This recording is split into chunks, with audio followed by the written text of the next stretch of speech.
So, to begin the procedure, I've taken off the tank fairing and the side air scoops.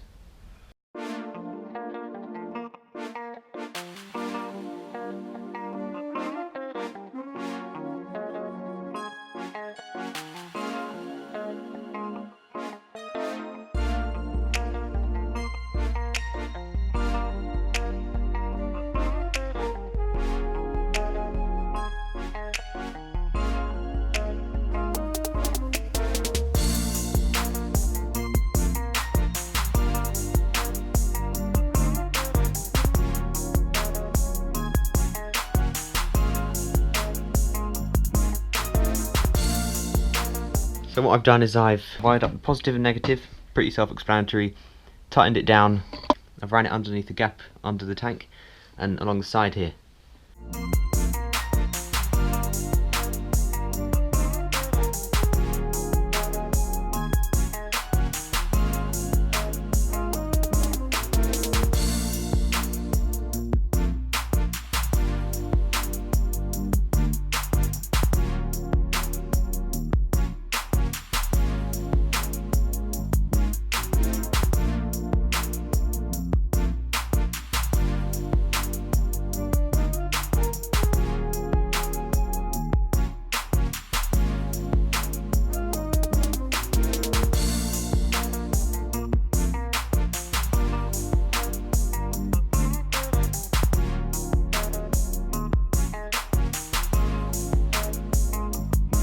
I've just made it tidy. I've put it in here, made it vertical so that when you turn the steering it won't squeeze it or move it about too much. Cable tied it along here and just secured them. Somehow managed to get all those wires tucked underneath this air scoop and get the control unit out here.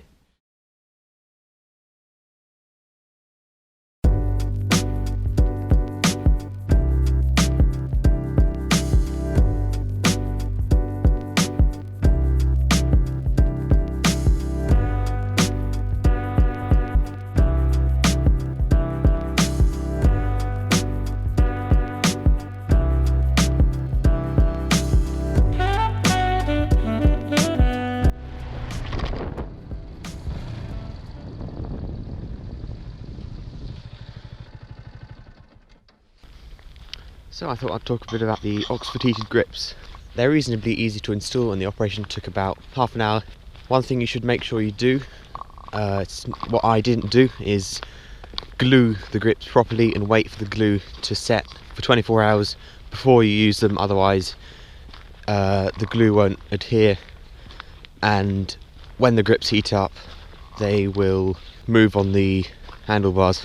Apart from that, they're very reliable grips and they do get very warm on 100% setting. I like the fact that there are a number of different heat settings so that you can match the temperature that you're riding in. The only negative I've found with the heater grips is that they do drain the battery if I leave them on until the end of my ride, because I've got an alarm fitted on my bike. The way I combat this is I turn the heated grips off about 5 minutes before finishing my journey so that the alternator can charge up the battery adequately. And overall I do think they're worth the money, 50 quid. Keep your hands warm in winter.